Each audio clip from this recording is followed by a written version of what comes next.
Ben stood behind the counter of his small bakery, looking at a tray of muffins.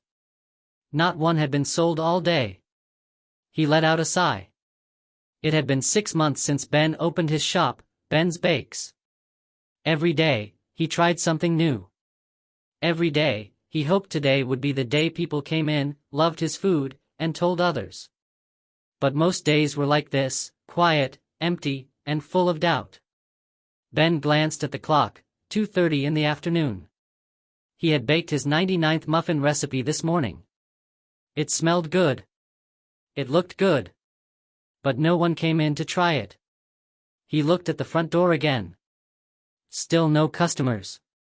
His friend Max came out of the kitchen, wiping his hands on his apron. "Any luck?" he asked. Ben shook his head. "Nothing." Max gave him a small smile. "You keep going, though. 99 tries? That's more than most people ever dare."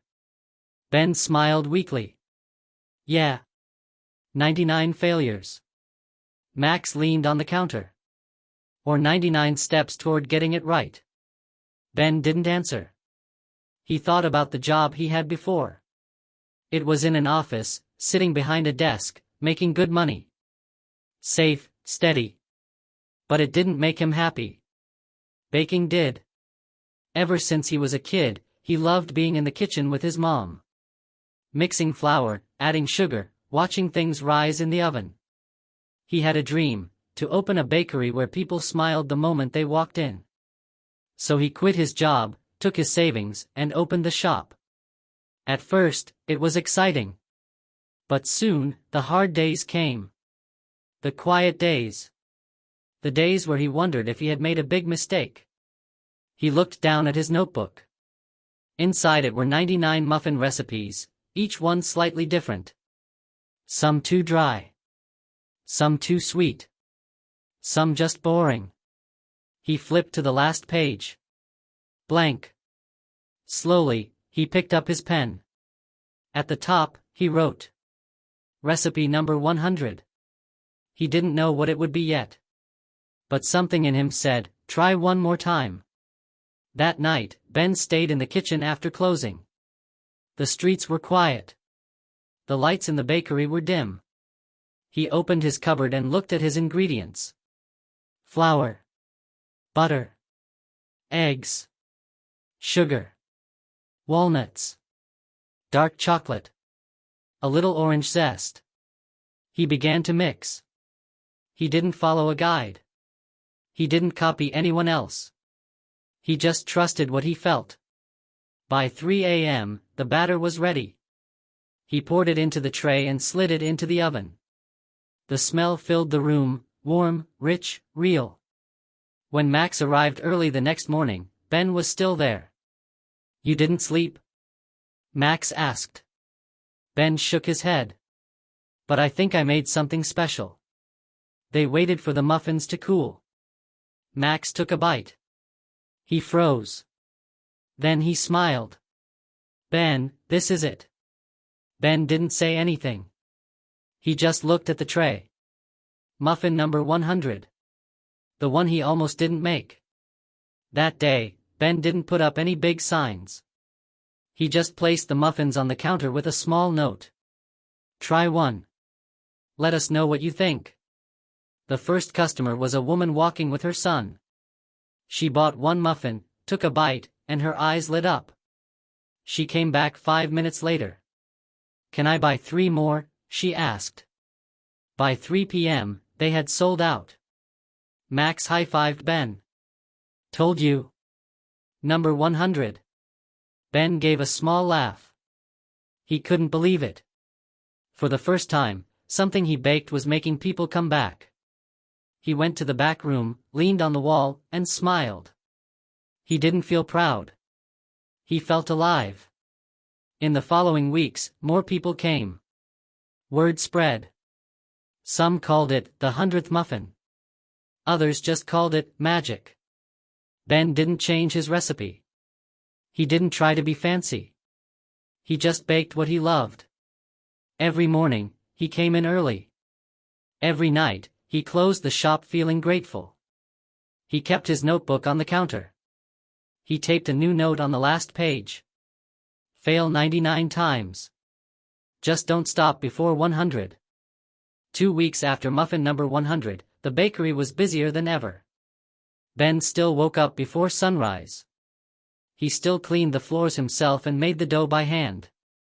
Nothing had changed, except everything had changed. Customers came in smiling.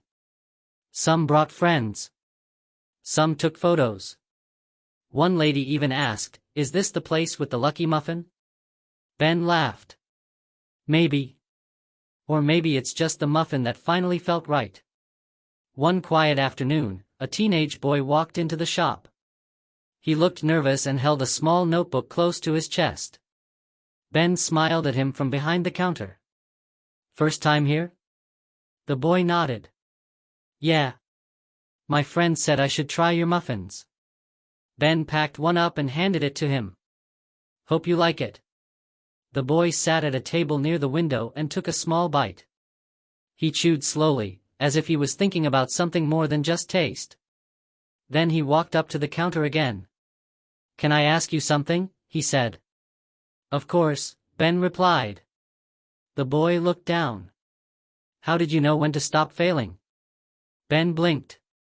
"What do you mean?"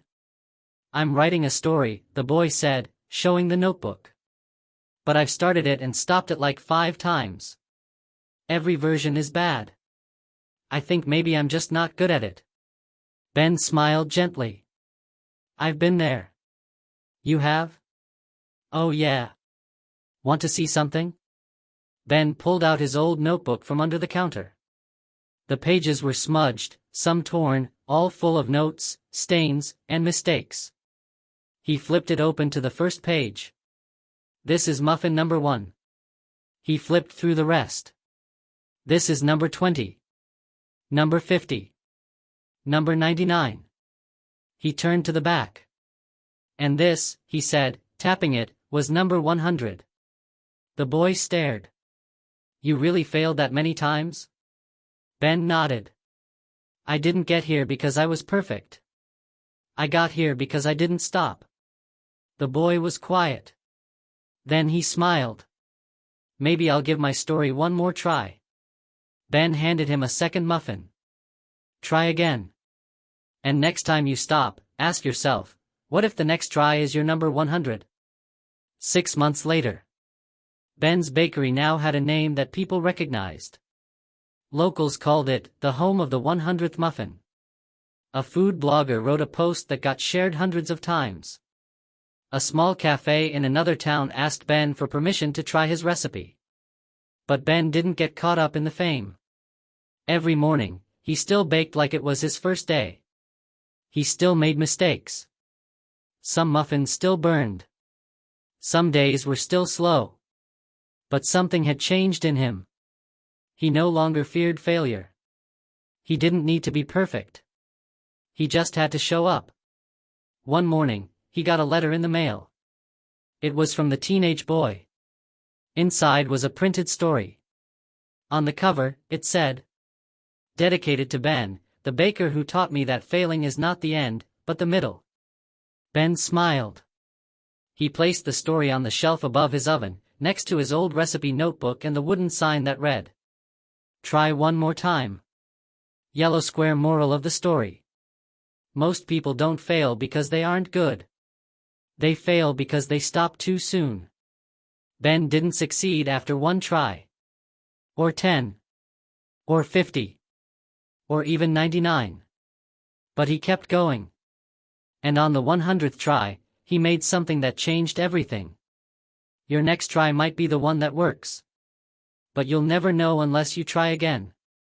White heavy checkmark YouTube call to action. Speech balloon if you're on your 99th try, this story is for you.